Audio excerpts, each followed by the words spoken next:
My honor and delight to be here with Ilana Kaufman, who is the director of the Jews of Color's Field Building Initiative, an amazing enterprise we're going to learn more about. And Ilana's a hero of mine and to many, who is really educating and opening up doors and opening up hearts and minds. So thank you for taking time. I'm so happy to be here, Rabbi Shmuly. Thank you. Thank you so much. Thank you. So maybe we can start with a really big question. Yeah. What is the American Jewish community's role in responding to and engaging in the work of fostering racial justice? Oh gosh, what an amazing question. U.S. Jews are like 2.2% of the population here in the United States. We're like 5 million folks here in the U.S. It's amazing. Like what makes us connected as neighbors and as citizens and friends in this community is our sort of shared space around citizens and being protected, sometimes supported, sometimes challenged, sometimes by the U.S. Constitution. And so our meta responsibilities are, one, to see ourselves as part of a bigger community. We are not exceptional in this country. Number two, we as a Jewish community, we are multiracial. And so if we understand ourselves as a multiracial community, we will understand ourselves in a larger context of being part of a multiracial United States. And that would be amazing and important. And then number three, to have an unwavering position of being anti-racist as Jews in the United States. Something like 11 to 30% of our community are people of color. We live in a country where by 2042, half of the United States are going to be people of color. And so we really need to see ourselves as part of a multiracial community, and we need to be equipped with the skills and tools to be thriving as part of a multiracial community. And we need to have an unshakable perspective of anti-racism and responding to white supremacy and white nationalism in an unequivocally rejectionist way. Mm-hmm. Wow. I think many think that we're in the work because we have this picture of Heschel with Martin Luther King. And so we have this identity of ourselves on the front lines, but a lot has changed since then. What does the work look like today? Like, how is that work different today? And how is the Jewish community doing? Well, I mean, first of all, like our work today is to understand that picture of Rabbi Abraham Joshua Heschel and Dr. Martin Luther King was not like a picture of like white Jews helping poor blacks get liberated from a lack of civil rights. First of all, we need to understand it was a complicated relationship, and there was a dynamic between the African American community and the U.S. Jewish community where we did things for each other. We helped support like Jewish pride and Jewish identity by modeling a Black Power movement. And Jews, through core values of justice and tikkun olam, engage in helping support civil rights. But we need to understand that the history is complex and nuanced. What's different today is that, it's so funny. Do we ever look at the Pettus Bridge and wonder if there are Jews of color on that bridge? Do we ever look at the Edmund Pettus Bridge and wonder where the Black Jews are on that bridge? As a U.S. Jewish community today, we need to have that question. We need to always wonder, where are Jews of color if we are not seeing Jews of color, because we exist and we exist in large numbers. And so if we're not seeing ourselves, then we need to wonder where we are. So that's different. What's different is, the Jewish community is going to become more racially diverse and is becoming more racially diverse. And we want our community thriving and intact. And so we need to be ready for that. So we need to develop ourselves, our communities, our institutions, our organizations. And what's different is, the U.S. is experiencing a lot of racial injustice right now. We're experiencing a lot of injustice in ways that are scary for people of color, and we're experiencing white nationalism in ways that are scary for not only people of color, but for Jews of color and Jewish people as well. And so if we understand this history, if we understand the dynamics of what's going on, and then if we understand how we can work together, then the work right now is about being in coalitions. And fighting against what we know is out to get all of us, which is like a spirit of white nationalism and white supremacy that we as a community must take on. Yeah, wow. So how large is the community of Jews of color? The most recent data is something like 2013, and it provides a conservative number of 11%. There's other data from 2002, 2003 that suggests maybe as much as 20%. And there's regional data that suggests that it might be as much as 34% of the So when I walk into, I won't even name an institution, X institution, and I see predominantly or almost all, maybe even all, white people, probably white people over 60, Right.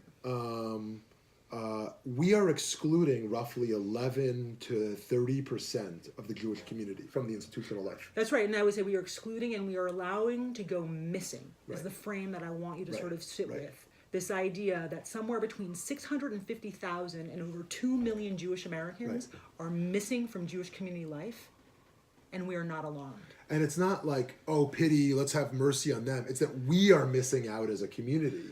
Not only Right. are you missing out, Yeah. but I mean, I'm a Right. little. Yeah. Why are you not alarmed? Yeah, alarmed. That Yeah. something like Right. 650,000 to 2 million Right. Jews of color are missing from Jewish community Right. life in the U.S. Yeah.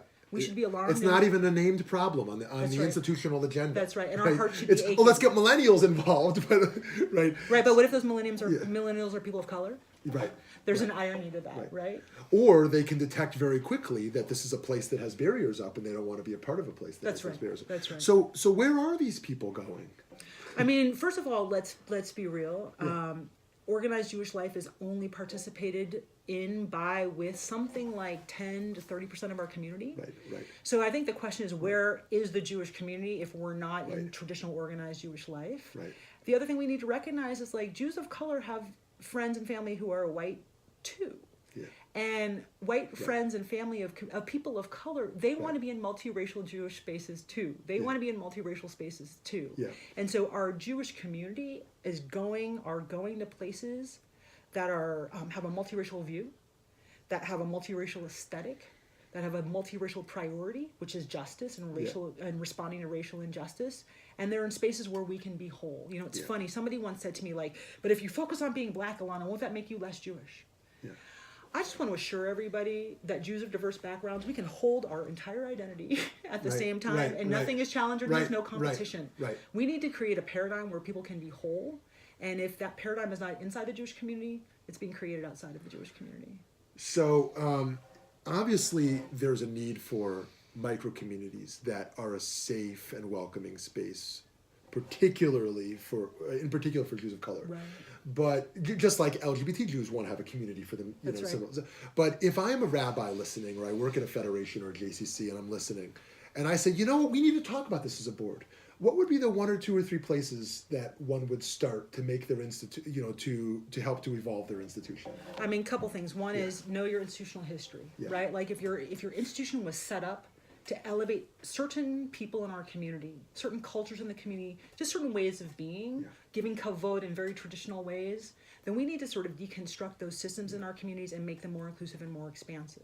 The other thing that we need to do is say, okay, we want to have this conversation, but we have no people of color in our community. Don't call us and invite us in. Go out. Go out to the rest of the world where the rest of the Jewish people are. Yeah. And get into community. Go to spaces where we're tackling racial injustice. Right. Go to spaces where we're talking about LGBTQ issues. Go to spaces where we are in a dialogue and a dynamic that is intersectional, dynamic, multiracial, nuanced, complicated. Go into those spaces and ask people about their experiences. Because trying to hold up a token person is almost more offensive, right? That's right. Yeah, you have one person and you just highlight them as if to demonstrate it's an inclusive community. And it requires that person to come to Right. you in Right. some way that's culturally Right. comfortable to you. Right. And we need to understand that what's culturally comfortable to the traditional Jewish community is based on one set of kind of cultural norms. Yeah. And those are codes often for whiteness. And we get to deconstruct that kind of code and Right. make it more inclusive. Right. Yeah. So a few other questions. One is, so in my own social justice work, a problem that has emerged a few times is Gentile people of color who are clergy. Yeah. I have seen sometimes celebrate particular figures who are people of color who are vocally anti-Semitic, which I know is not the norm among African Americans, of course, but in some cases. And the challenge has been, I can't be the white person to tell this African American which African American leaders they should support. Not that's not my role That's as an right. ally, right? But I also can't work with someone who's going to champion publicly anti-Semites. So what is my job as a responsibly to Klal Yisrael, to the Jewish people, to protect ourselves, but also as an ally to people of color, Right. to support them and the people that they feel are their best advocates. How do I navigate that? That's a great question. Like, I mean, on the ally front, I mean, first of all, like, being an ally is a two-way street, Yeah, right? And yeah. so, like, if we as Jewish community leaders are in relationship with people who are different than us, I get to have expectations of you as an ally, and you get to have expectations of me. It's not just like a transactional relationship or dynamic.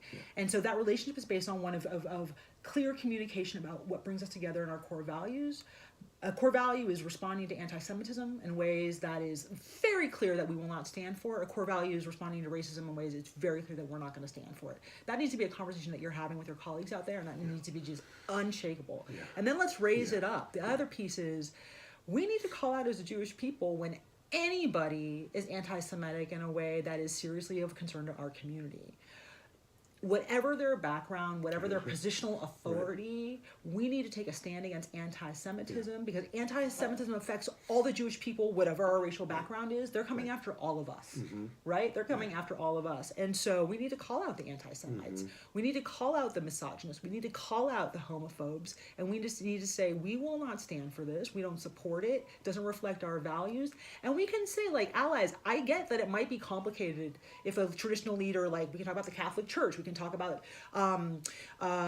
anti-Semitism from certain margins of the African American community. We can talk about, like, misogyny from certain parts of the LGBTQ community. We need to call it out, and we need to have really clear standards about what's acceptable and unacceptable. And then when our colleagues and our allies out there fall short of meeting us there, when they don't call out the anti-Semitism, it needs to be okay to say, like, we're hurt.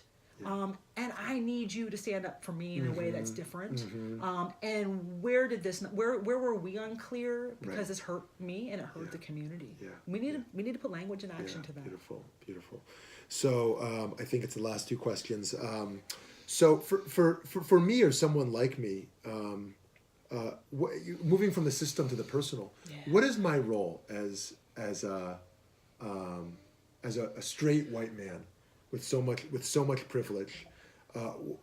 What is my role in allyship? What are the starting points to kind of step back and to both use power for good, but also to be mitzamsem, to retract oneself from some space? Yeah, I mean, beautiful. I mean, I think your role is first to have a really sincere inquiry posture. We have shared experiences. You and I have shared experiences of trauma, of love, of triumph, of failure, but they're not because of the same things, right? And chances are, like, there are some systems and some structures and some headwinds that have given you a certain pathway that I probably didn't have access to. And so let's talk about our shared experiences in ways that recognize that we don't have the same story, right? And even as the Jewish people, we don't have the same story. My story of trauma, my experience with the Holocaust, my experience with my own family story, maybe it's shared, maybe it's not. So one is, like, to find that space and then to figure out what we don't have in common, because there's some learning there. And then in terms of positional authority, you know, I think a lot about, like, context. And as leaders, and as a leader who carries a certain amount of privilege, each one of us, we have to understand our power in a context, you know, and what part of our privilege is conditional and which part of our privilege is not. And we need to figure out where we can intervene. And the last thing I would say is we need to figure out where we can take some risks. And so for those of us, those of you who carry more power, who carry more privilege, who can kind of, like, test the boundaries in ways where your consequences might be different than mine, I need you to go ahead and test those boundaries. Love that. Wow. And picking up on that point of traumas, that it must be incredibly difficult. When I think of community, one of the things that's powerful is walking in and feel like we share our traumas and glories. That we have the same sense. Something massive happens in Israel, and we are affected as the Jewish people together. And when there's racial injustice and a person of color walks into a Jewish community and doesn't feel everyone else affected by this, that we don't share traumas. And so we need to go in with that sense of inquiry to understand that we're not just one. We have diversity among us. Right? You're saying, so I'm processing. And I think that's right. That to open up not just formal dialogue, but actually relationships. Well, and I also want to say, like, let's say there's some the tragedy that happened in Pittsburgh. I know that affected my non-Jewish friends and colleagues too. Right? And so the same way, like there might be something that happens in a racial justice space or a racial injustice space where as a Black person, as a person of color, we walk into work and we're carrying it that day. I don't know. I mean, what happened to our humanity where something terrible happens in our country and it affects all of us and we operate from that space, right? Like if you and I are brothers and sisters as citizens, right? So when somebody in our community is murdered for a clearly racially biased dynamic, I think that what you can do as a leader is wonder how it affects us all. Yeah, that's right. And start there. That's right. To see our interconnectivity. Well, I mean, my liberation is caught up in your liberation, and yours is in mine. You know, and we all deserve to be free. And that's the educational and spiritual work that we can be doing for us to be living on a higher consciousness of our interconnectivity. Because I think that we live in an America right now that really that operates on a very base level that ignores that. That's right. A selfishness and a greed of what's in it for me, and that's the spiritual educational work. Which is it's not all just screaming in streets. That's this right. work. That's right. And so I want to close on just your work. If you could just tell us a little bit this amazing initiative, which I've learned a little bit about, the Jews of Color Field Building Initiative. Yeah, great. What are you trying to achieve here? First of all, I'm so excited that we're doing this work in the community, and what we're trying to achieve is like just clearly moving the experiences of Jews of Color from margin to center, and to doing our community work that anchors the voices and experiences of Jews of Color. And so we're bringing philanthropic resources to Jews of Color in the community, and we're building out the field, meaning leadership development, capacity building, coaching, board development, all of the things that make leaders and their contexts strong. We're focusing on that. We're doing field building research, and we're really focusing on like what kinds of educational pieces do we all need as leaders in this community to be able to more effectively center the voices and experiences of Jews of Color. Doing research, demography, all of those important social science activities, and then lastly, community education, getting out there and making sure that our colleagues, our friends, our allies, our leaders, we have education, we have tools, we have resources, and ideally, you know, our communities, this is the opportunity to have our community and its structures catch up with who's in our Jewish community and who's coming along. Yeah. And this is the fund, right? This is the fund. This is it. This is what's happening. So thank you. Great. Thank you for your amazing work. And how can folks learn more about that? You can email me, Ilana, at fieldbuildingfund.org. Okay. I'm looking forward to talking with all of you. Ilana Kaufman, amazing. Beautiful. Thank you so much. Thank you.